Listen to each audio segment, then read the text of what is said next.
When NASA's Hubble Space Telescope was launched in 1990, the scientific community and the public anticipated the discoveries that would be made by the orbiting telescope. Since then, Hubble has studied many astronomical subjects and justified much of the anticipation. This program examines some of the areas which NASA's Hubble Space Telescope has explored. The galaxy closest to our own Milky Way is a favorite target for NASA's Hubble Space Telescope. Known as the Large Magellanic Cloud, it is home to supernova 1987A, the planetary nebula N66, and the hot massive star Melnick 42. The Space Telescope's observations of supernova 1987A provided one of the telescope's earliest and most intriguing discoveries. As seen from the ground, the place where the supernova took place, where the explosion took place, seemed to be two stars very, very close to each other. You could barely see that there were two stars. When we observed it with the faint object camera, we saw that instead of having two stars, we had three stars. The supernova itself, and then two stars, one on each side. So immediately that shows you the power of the extra resolution that HST has. But even more importantly, we observed a ring around this supernova, or the supernova remnant, the star after the supernova explosion. That ring is interesting in itself. It tells us a lot about the life of the precursor star, the star that blew up as a supernova. But it's also very important because it gives us an indication, a very good one at that, of the distance to the Large Magellanic Cloud. Astronomers determined the distance to the Large Magellanic Cloud to be 169,000 light-years from Earth. This measurement is a cornerstone for determining the size and the age of the universe. Also located in the Large Magellanic Cloud is planetary nebula N66. Space Telescope's image of N66 was the clearest image ever of a planetary nebula beyond the Milky Way. That, in fact, the term planetary nebula is really very misleading.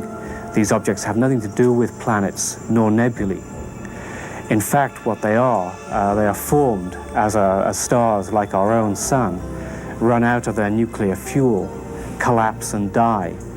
Thousands of these are known in our own galaxy, and we know about them in other galaxies, but we've never been able to image these before.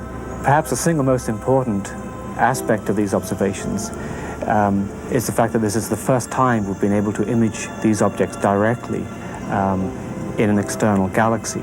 Although we know many of these objects in our own system, we've never been able to observe them directly in other systems. The most massive star known is also located in the Large Magellanic Cloud. Melnick 42 is a blue giant star that is equal in mass to 100 stars like our Sun. Ultraviolet spectrum obtained with Hubble indicates that it is shedding material into a stellar wind at a supersonic rate.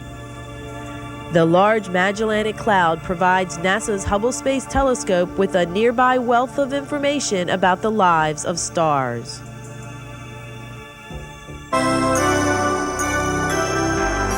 The most powerful ground-based observatories cannot distinguish the thousands of densely packed stars in globular clusters. NASA's Hubble Space Telescope allows astronomers to study these tightly knit collections of old stars with unprecedented clarity. Hubble's capabilities led to the discovery of a unique class of stars called blue stragglers in the core of a globular cluster. The observation of cluster 47 Tucani revealed a high concentration of these stars. Blue stragglers are stars that may actually rejuvenate themselves and change from old stars back to young stars. The discovery with the Hubble Space Telescope of this tremendous concentration of blue stragglers right in the very core of the globular cluster, a region completely inaccessible from the ground, is strong support for the idea that blue stragglers are indeed due to collisions between stars. And what we're seeing, these merged products, are really two stars that have collided and merged into one. 2 additional globular cluster observations prove the Hubble Space Telescope's ability to resolve globular clusters.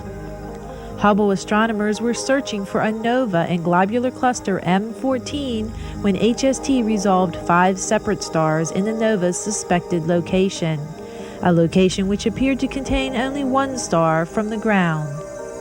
Hubble also peered into the core of globular cluster M15 to see what happens when stars are so tightly packed together.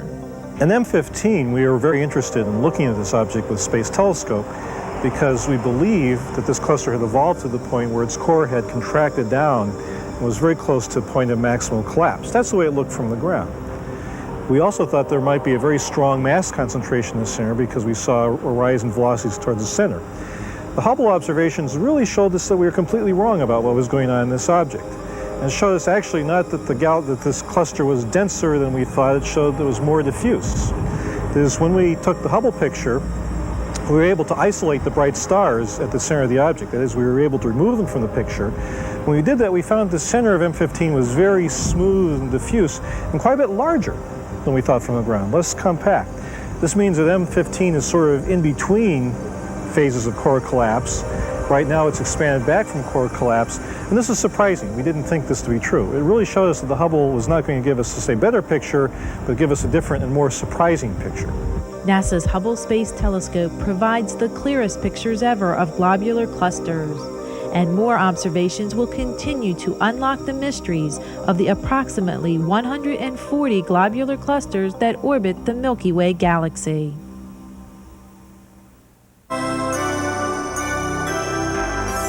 NASA's Hubble Space Telescope provided astronomers with a rare opportunity to observe a white spot on Saturn. The spot was later deemed to be a storm, somewhat like a thunderstorm on Earth. It grew out of the regular cloud deck up above that, made this mushroom-like shape, and then the upper winds blew it away off downwind. Same sort of thing that happens in the summertime when great thunderstorms form out in West Texas, and stratospheric winds, which are always from the west or southwest, blow the tops off of those. And sometimes if you fly across the country, you'll see this big thunderstorm way out in West Texas, and then there'll be this anvil head of clouds that extends all the way to Washington, D.C., and in fact out over the ocean. And the same thing certainly was happening with this cloud structure. Several space telescope images were taken during Saturn's 10-hour rotation period. The images were combined to provide a movie of the turbulent activity in Saturn's atmosphere.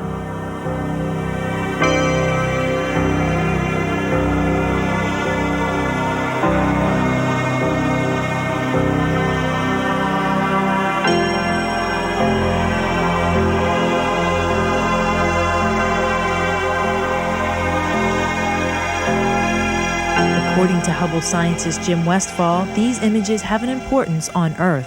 This kind of new data is very valuable to the people that are trying to understand how atmospheres work. And of course, in the case of the Earth, that's very important to all of us because that's where our weather forecasts come from. The storm also provided new questions, such as why did it occur and why are storms on Saturn so infrequent?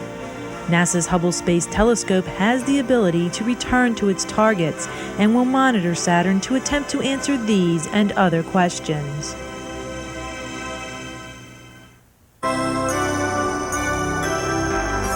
Black holes are interesting because they're incredibly violent and almost unimaginable regions of space. It's really sort of a place in the universe where ordinary matter has left it and disappeared. It's a place where you can go into and you can't come out of. It's really a hole in space. Why they're interesting is because as you fall into them, you're sped up almost to the speed of light.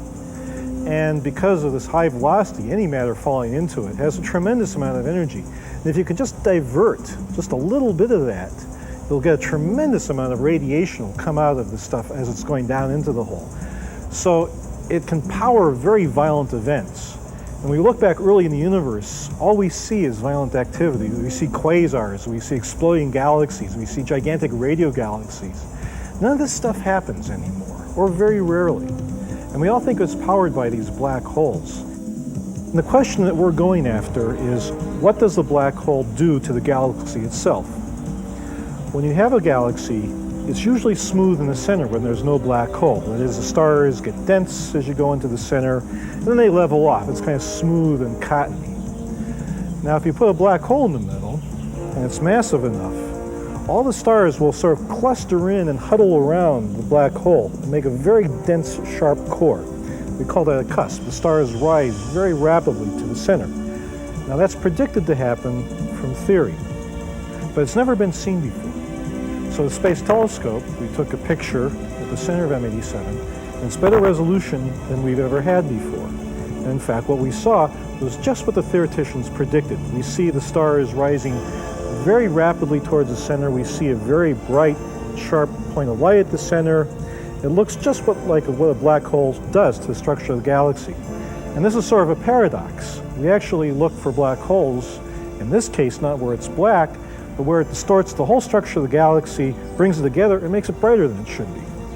In the case of M87, it's actually 300 times brighter in the center than we'd expect for a galaxy of its type, and it's 1,000 times denser in stars than our own neighborhood in the galaxy. And this is very unusual and very suggestive of a black hole. It's not the proof of a black hole, I should say, though, because what we need to do now is to take spectra, and we'll see the stars moving around very rapidly around the black hole. That's proof positive, and that's something we hope to do in the future with the Space Telescope. But for now, we have the picture, and it suggests a black hole.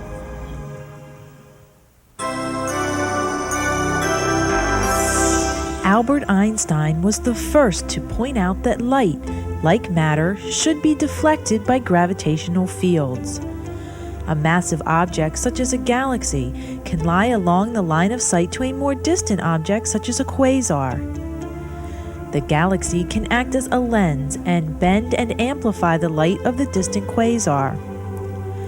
If the foreground galaxy were perfectly aligned and its mass evenly distributed, the gravitational lens would create a ring. If it is not perfectly aligned, the effect is the appearance of several images of the distant quasar. One of the reasons that gravitational lenses are so important is that they, besides being interesting objects in their own right, is that they can help to solve some of the most important questions of astronomy. One of the big questions of astronomy is determining how much matter there is in the universe. The problem is that much of the matter that is in the universe we can't see. And take galaxies, for example. Although we can see galaxies, much of the matter in galaxies is invisible. And although we have ways of estimating how much matter there is by indirect means, gravitational lenses provide a very direct means of measuring how much matter there is in that galaxy and where it's located. So in essence, it weighs the galaxy, it provides a means of weighing galaxies. And another application of the gravitational lenses is it may be able to tell us how large the universe is. So those two things alone make gravitational lenses very important. The answers to such intriguing questions may be more readily available thanks to NASA's Hubble Space Telescope. The Space Telescope provides astronomers with images of unprecedented clarity. The reason that the HST is important in observing gravitational lenses is that for many of the lenses, the images that you see are not very far apart, and from the ground it's hard to clearly separate them, or to find other images that we can't see from the ground that we might be able to see from HST. One of the useful things of HST is the ability to see fine detail in astronomical objects, and it can do much better than you can do on the ground. And so for that reason, we can observe gravitational lenses and be able to measure the positions of the images much better, to look for other images that we couldn't possibly see from the ground. An example of this is the Einstein Cross, a case where there's a galaxy lying directly in front of a quasar, which is split into 4 images. From the ground, we can just barely separate the 4 images out, whereas from the HST, they're very clearly separated out, It allows us to search for an expected fifth image in the center much more easily. NASA's Hubble Space Telescope's observations of gravitational lensing could help astronomers determine the size and the age of the universe.